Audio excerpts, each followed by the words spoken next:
What is up guys, it's Matt from Retake, back with the first video of this type on our channel. So today I've got the H81M motherboard from ASRock, and I'm just going to go through some of the features and specifications for you guys. So taking a look inside the motherboard, we have two quite nice black SATA cables. One of those will be a straight cable, one will have a 90-degree connector on one side. We've got quite a nice plain IO shield, the manual, warranty, and the driver CD. So with the driver CD, don't use it. Get your drivers from the manufacturer's website. 9 times out of 10, these will be out of date, and it'll just be better off getting the new ones from the website. So just to have a quick look at the actual board itself, ASRock have done quite a good job at getting a nice uniform black colour, and it features all black heatsinks and slots, void from the few grey slots.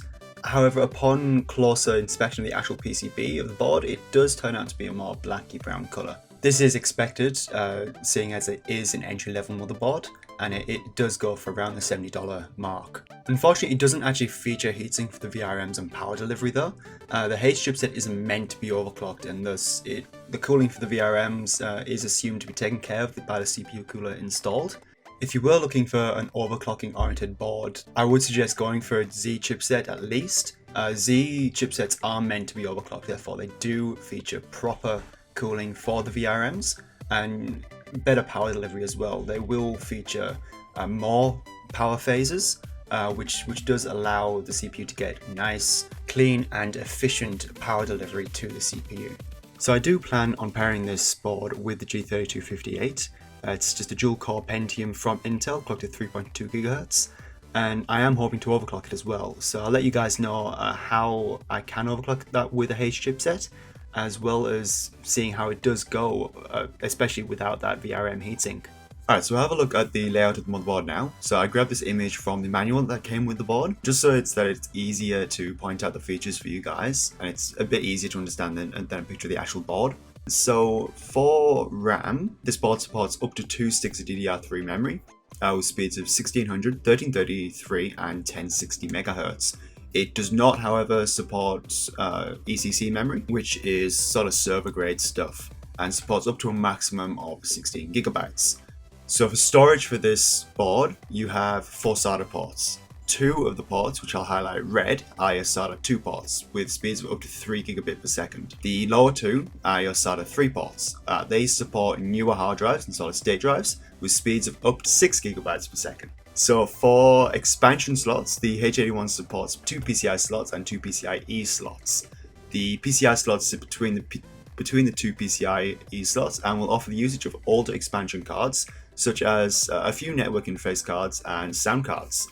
With the PCIe slots, the slot on the top or the closest to the CPU offers a full 16-lane slot for use with the primary graphics card.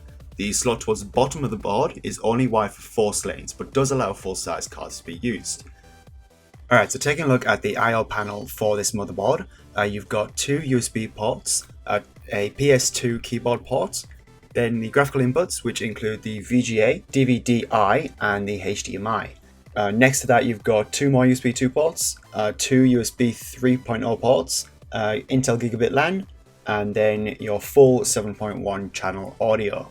So originally I wanted to actually do some form of a screen capture device to show you guys the BIOS, but the only screen capture device we have only does component, and as you saw with the I/O, it doesn't have component.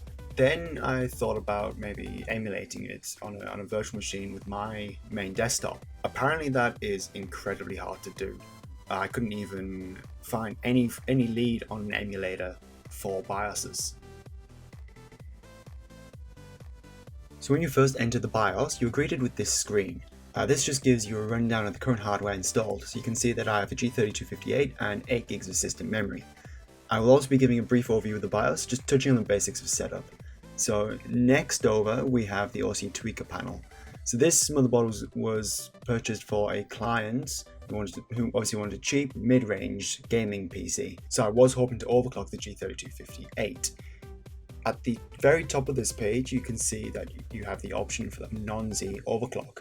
What this allows you to do is it's more of a one button overclock for your system. It's almost guaranteed to work and boot into Windows as long as you have adequate cooling. So with this option, I was able to get the Pentium to a nice 4 GHz with 1.15 on the V-core.